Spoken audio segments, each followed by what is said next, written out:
morning, students. I hope all of you are fine today. So let's continue with the chapter which we have started earlier, that is acids, bases and salts. Students, in our previous classes we have learnt about the acidic substances, in which we have discussed the classification of acids like the organic acids and the mineral acids.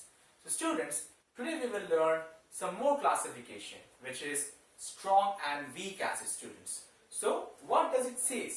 See students, the acidity depends on the amount of hydrogen ions present in the substance. So depending upon the concentration of hydrogen ions, which is called H plus ions, that is plus means charge, the amount of hydrogen ions present in a substance is classified into two types of acids. One is the strong acids and another one is the weak acid, students. Okay, see, some mineral acids like nitric acid, the formula of nitric acid is HNO3, that is hydrogen, nitrogen, oxygen.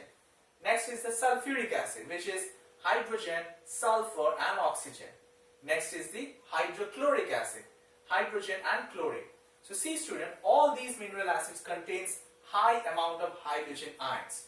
Okay, so these acids are considered to be strong acids. Now take a look of the example like tartaric acid, lactic acid. Okay, so these acids, in these acids the amount of hydrogen ions is very less. So for that reason they are termed as weak acid, students. Okay students, alright. So now the next topic is the concentrated and dilute acids.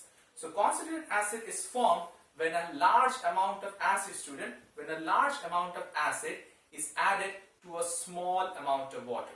For example, if you want to make a concentrated acid and if you want to make a concentrated nitric acid, then what you will do, you will take 90 ml of concentrated nitric acid and you will add into 10 ml of water, and after that you will get 100 ml of concentrated nitric acid. Okay students, and what do we mean by dilute acids? Dilute acid is formed when a small amount of acid is added to a large amount of water. Okay, just reverse the proportion of the concentrated acid. In this case you will take 10 ml of nitric acid and you will add into 90 ml of water to make a 100 ml of dilute nitric acid, students. Okay students, now remember one thing, to dilute the acid needs to add to the water. Okay, so remember this, if you want to dilute the acid you will have to add the acid to the water. Okay, don't try to add water to the acid. Why? As because it is very dangerous.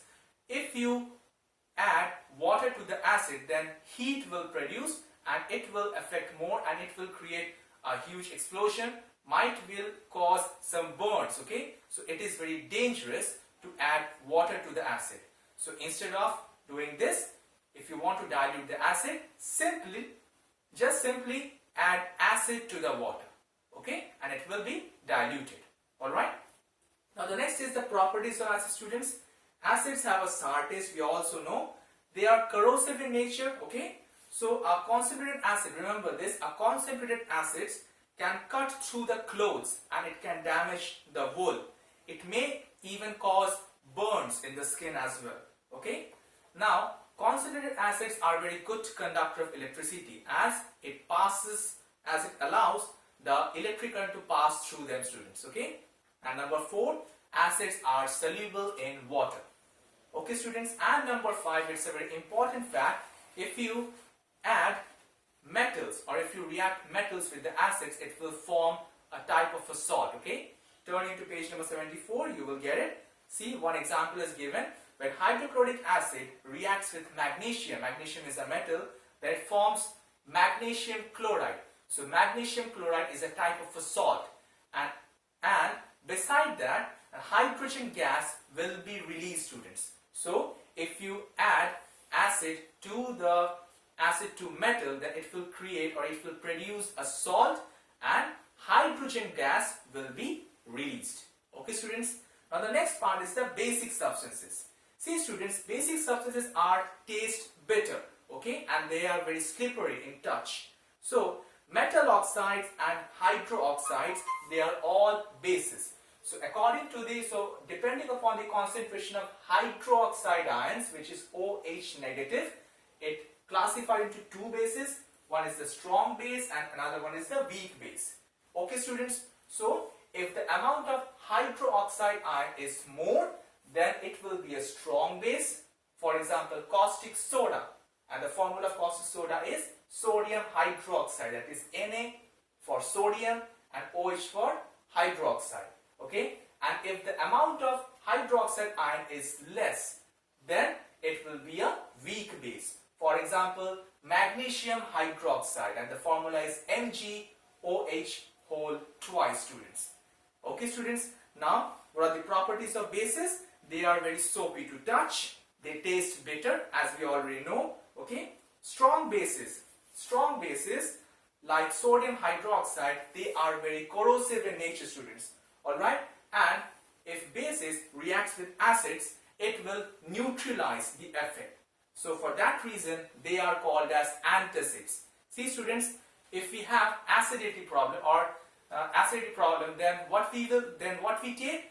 We consume antacids. So antacids are bases. Okay, and as the acidity is formed inside our stomach, so when we take the antacid, when we take the base, then it will neutralize the effect of the acids.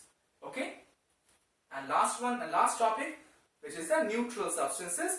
These substances are neither acidic in nature nor basic in nature. That is why they are called as neutral substances.